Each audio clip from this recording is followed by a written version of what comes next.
마카리오스 벙커원교회 교회 여러분, 10월 2일 수요일 새벽 성서 읽기에 오신 것을 환영합니다.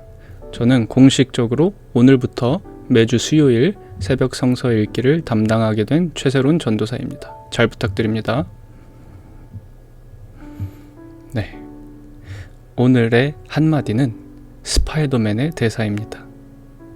큰 능력에는 큰 책임이 따른다. 영화 스파이더맨에서 스파이더맨이 막중한 책임감에 시달릴 때, 힘들어할 때 그의 인생 멘토와도 같았던 삼촌이 들려준 말이죠. 이 말로 인해 스파이더맨은 다시 힘을 되찾고 자신의 사명을 다할 수 있었습니다. 큰 능력을 갖고 있다는 것은 큰 책임을 수반합니다. 왜냐하면 그 능력을 남들을 위해서 사용할 수 있어야 되기 때문이죠. 우리 그리스도인들도 큰 능력을 갖고 있습니다. 사랑의 능력이라고 할 수 있을 것입니다.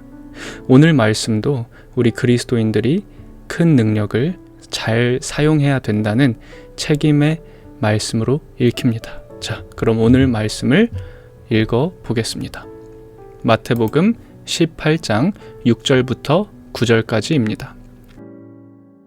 나를 믿는 이 작은 사람 가운데서 하나라도 걸려 넘어지게 하는 사람은 누구라도 차라리 그 목에 큰 맷돌을 달고 깊은 바다에 빠지는 편이 낫다.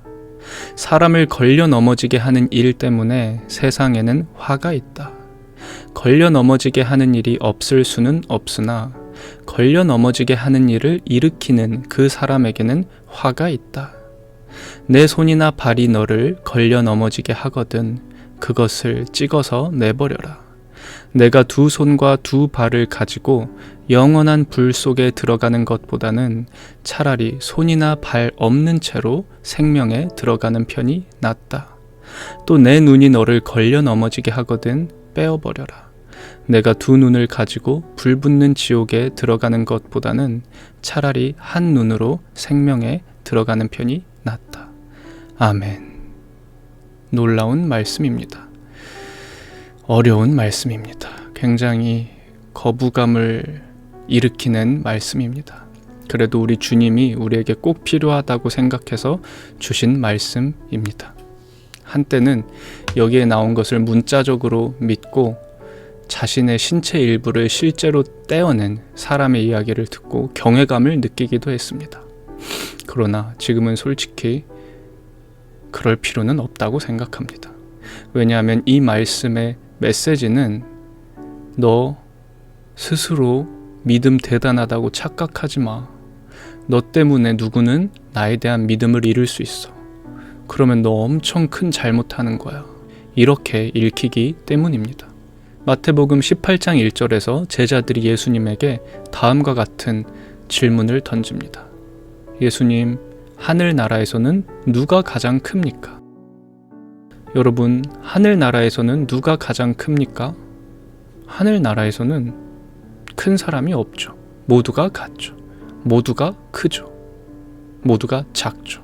제자들의 그 질문에는 내가 큰 사람이었으면 좋겠다 하는 심리가 있었을 것입니다. 우리는 그런 사람이 되지 않았으면 좋겠습니다. 오늘 말씀의 작은 사람은 무엇을 의미할까요? 우리가 무시하는 사람이라고 볼 수 있습니다. 어린 아이라는 직역도 가능하지만 우리가 저 사람은 믿음이 나보다 별로일 거야 라고 판단하는 사람을 가리킨다고 보면 될 것 같습니다. 그리고 걸려 넘어지게 하는 것은 무엇일까요? 흔히 실족하게 한다고도 하죠.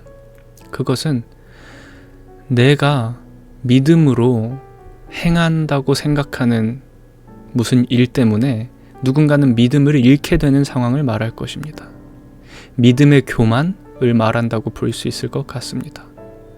저도 오늘 말씀을 읽고 회개하였습니다. 여러분, 믿음은 교만이라는 말과 같이 갈 수 없는 것 같습니다. 믿음이 좋다 이런 말 우리 교회는 함부로 쓰지 않는 것 같아서 참 다행입니다. 오늘의 말씀은 우리가 서로를 긍휼히 여기는 것이 진정한 믿음이라고 말한다고 볼 수 있습니다. 지옥의 이미지를 예수님께서 쓰고 계십니다. 아주 강한 수위의 경고를 하시는 거죠. 이것은 그 전 맥락에서 제자들이 어린아이들이 예수께로 오는 것을 막아섰던 것을 보고 아주 강력하게 규탄하시는 것으로 볼 수 있습니다. 너네 한 번만 더 어린이들 내게 오는 거 막으면 그땐 너네 지옥행이야, 이런 것과도 같죠. 너네가 어린이들보다 더 믿음이 좋다고 생각하면 그것도 지옥행이야, 이렇게 말하는 거죠. 아주 살벌하죠.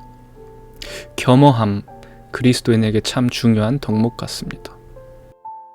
이렇게 산다는 것은 불가능해 보이기도 합니다. 어떻게 세상에 차등이 없을 수 있을까요? 능력이 다른데. 그러나 우리가 말하는 능력은 긍휼의 능력이고 예수님이 보여주신 능력입니다. 그렇다면 진짜 내가 무시하는 그 사람보다 내가 더 능력이 있나? 되짚어 보았을 때 떳떳한 사람은 아마 없을 것이라고 생각합니다.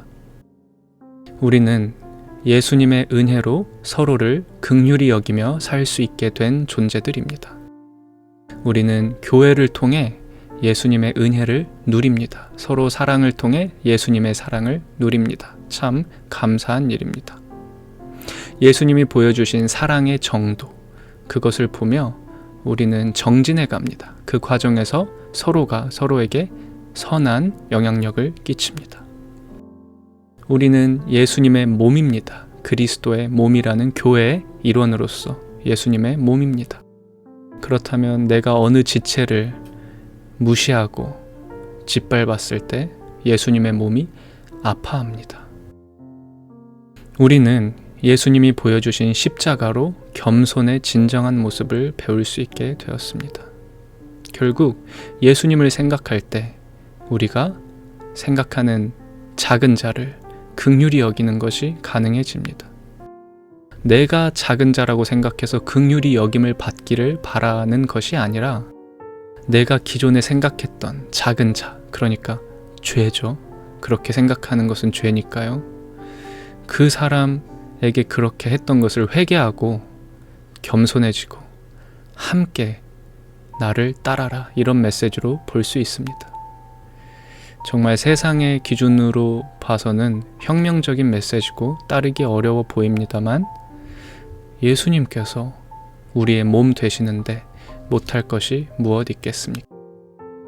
때로는 그 길을 따르는 것이 아주 수치심을 유발할 수도 있습니다. 사람들의 눈치를 보게 만들 수도 있습니다. 내가 저 사람에게 다가가면 이상하게 보지 않을까 생각할 수도 있습니다. 그러나 우리는 교회라는 것을 잊지 마시길 바랍니다. 많고 많은 교회들 중에 이 공동체를 만나게 해주신 주님의 은혜에 감사드립니다. 오늘 저의 첫 새벽 성서 읽기를 잘 들어주신 교우 여러분께 감사드립니다. 기도하시겠습니다. 하나님, 오늘 말씀을 통해서 서로가 서로를 긍휼히 여기는 것이 얼마나 중요한지를 보았습니다. 또 저희가 생각하고 있었던 낮은 사람이 예수님 보시기에는 전혀 그렇지 않다는 것을 배웠습니다. 남을 무시하던 저의 교만한 믿음을 용서하여 주시옵소서. 주님, 저희가 하나의 몸된 지체들로서 서로 사랑하며 살아가게 하여 주옵소서. 교회에서 삶을 나누게 하여 주옵소서. 예수님의 은혜를 기억하며 누릴 수 있게 하여 주옵소서. 모든 것을 우리에게 주신 예수 그리스도 이름으로 기도합니다. 아멘. 오늘의 찬양은 염평한 작사 작곡의 교회입니다. 우리 교회의 파송 찬양이기도 하죠. 조찬미 가수의 목소리로 들어보겠습니다. 우리 벙커원교회 새벽 성서 읽기는 한국 기독교 장로회 총회 교육국이 만드는 말씀과 삶을 교재로 합니다. 그럼 교우 여러분 모두 평온한 하루 보내십시오.